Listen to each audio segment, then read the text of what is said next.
힘으로 안 될 때, 빈손으로 걸을 때 내가 고백해 여호와. 2024년 8월 11일 일요일 에스겔서 42장 통독용 말씀 묵상입니다. 기도하시겠습니다. 하나님 아버지께서 거룩하시니 우리도 거룩한 인생이 되기를 원합니다. 죄는 작은 것이라도 싫어하도록 우리의 마음을 지켜주옵소서. 저희를 성령 하나님께서 거하시는 성전으로 부르신 것을 깨달아 알게 하시고 거룩한 것과 속된 것을 구별하여 거룩을 추구하는 성도와 교회가 되게 하옵소서. 예수 그리스도의 이름으로 기도드립니다. 아멘. 오늘 말씀은 에스겔서 42장 1절부터 20절입니다. 묵상 주제는 거룩한 것을 구별하라입니다. 에스겔서 42장 세 번째 성전 측량, 제사장들의 방 측량 1절부터 14절.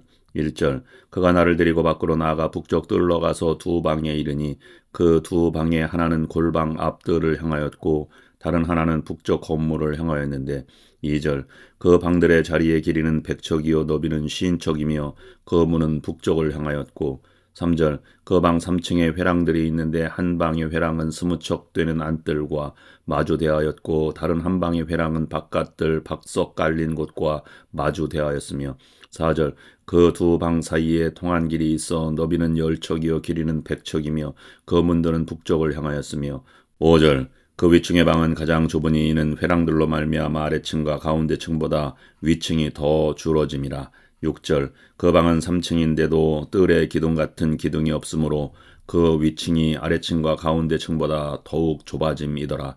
7절 그 한 방의 바깥 담 곧 뜰의 담과 마주대한 담의 길이는 50척이니 8절 바깥뜰로 향한 방의 길이는 50척이며 성전 앞을 향한 방은 100척이며 9절 이 방들 아래에 동쪽에서 들어가는 통행구가 있으니 곧 바깥뜰에서 들어가는 통행구더라. 10절 남쪽 골방 뜰 맞은 쪽과 남쪽 건물 맞은 쪽에도 방 둘이 있는데 11절 그 두 방 사이에 길이 있고 그 방들의 모양은 북쪽 방 같고 그 길이와 너비도 같으며 그 출입구와 문도 그와 같으며 12절 이 남쪽 방에 출입하는 문이 있는데 담 동쪽 길 어귀에 있더라. 13절 그가 내게 이르되 좌우 골방 뜰 앞 곧 북쪽과 남쪽에 있는 방들은 거룩한 방이라. 여호와를 가까이 하는 제사장들이 지성물을 거기에서 먹을 것이며 지성물 곧 소제와 속죄제와 속건제의 제물을 거기 둘 것이니 이는 거룩한 곳이라. 14절 제사장의 의복은 거룩함으로 제사장이 성소에 들어갔다가 나올 때에 바로 바깥뜰로 가지 못하고 수종드는 그 의복을 그 방에 두고 다른 옷을 입고 백성의 뜰로 나아갈 것이니라 하더라.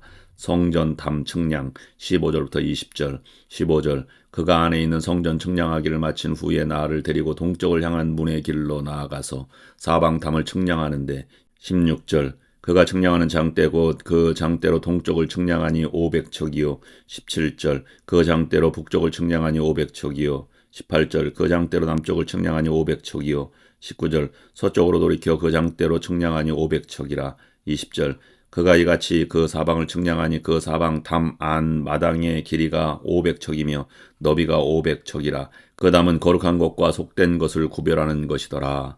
아멘. 에스겔의 마지막 부분인 40장부터 48장은 새 성전과 새 제사 즉 예배, 새 땅을 보여주심으로써 이스라엘의 회복에 대해서 예언하고 있습니다. 그 중에서 40장부터 43장은 새 성전에 관한 말씀입니다. 40장은 성전 외부에 있는 문들의 양식에 대해서 증거하고 41장은 지성소를 비롯한 성전의 본 건물의 양식에 대해서 증거하며 오늘 본문 42장은 성전의 부속 건물인 제사장들의 방에 대해서 증거합니다. 42장은 40장부터 이어져 오는 성전에 관한 내용으로서 지금은 이 예언하고 있는 동안에는 예루살렘에는 성전이 없었습니다. 이미 14년 전에 무너진 상태였기 때문입니다.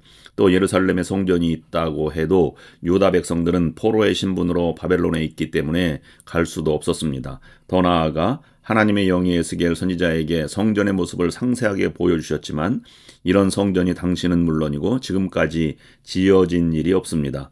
또한 앞으로도 지어질 일도 없을 것입니다. 그러니까 이 성전은 건물로서의 성전이 아니라 하나님의 임재 장소로서의 성전입니다. 이스라엘 자손들이 광야 생활을 할 때에는 붙박이 성전이 아니라 이동 성전인 성막을 짓고 움직일 때마다 접었다 폈다를 반복하였습니다. 그래서 어디서든지 성막이 있으면 거기에 하나님께서 임재하셨습니다. 에스겔의 마지막 부분은 새 성전과 새 제사, 새 땅, 새 성읍에 대해서 말씀하시고 마지막 절인 48장 35절이 이렇게 끝을 맺고 있습니다. 그 성읍의 이름은 여호와 삼마라 하리라. 여호와 삼마의 뜻은 여호와께서 거기 계시다 또는 거기 계시는 하나님이라는 의미입니다. 하나님께서 유다 백성들에게 이렇게 말씀하시는 것입니다. 너희가 비록 바벨론에서 포로 생활을 하고 있다고 해도 고달플지라도 소망을 잃지 마라. 용기를 가져라. 내가 거기에 함께하고 있다라는 의미입니다. 우리 삶에 비록 고달픔이 있고 힘듦이 있고 외로움이 있을지라도 우리가 언제나 소망 가운데 거할 수 있는 것은 여호와 삼마 하나님께서 우리의 삶의 자리에 함께 계시기 때문입니다. 에스겔 선지자가 바벨론에서 다른 사람들처럼 그발 강가에서 다른 포로들처럼 강제 노역하며 살았습니다. 그럼에도 불구하고 그는 자신이 제사장인 것을 잊지 않았고 제사장으로서 걸어야 할 길을 걸어갔습니다. 그가 본 환상을 기록한 것이 성경이 되어 3500년이 지나 우리에게까지 전해져서 하나님의 하나님 되심을 더 깊고 더 넓게 알 수 있게 되었습니다. 우리가 서 있는 곳, 가정이든 일터이든 어디이든지 간에 그곳에서 우리가 구별된 삶을 살면 또 그곳에서 우리가 가야 할 길을 걷게 되면 그것이 성전이 됩니다. 그곳에서 우리는 여호와 삼마, 거기에 하나님이 계시는 것을 확인하게 되고 거기에 계시는 하나님과 동행할 수 있습니다. 오늘 하루 구별된 삶을 살아 우리의 삶이 주님 안에서 성전으로 함께 지어져 가는 날이 될 수 있기를 축복합니다. 기도하시겠습니다. 하나님 아버지, 성전이 중요함은 크고 화려함 때문이 아니라 구별됨임을 다시 한번 되새깁니다. 우리의 삶이 구별되어 성전으로 가꾸어지게 하여 주옵소서.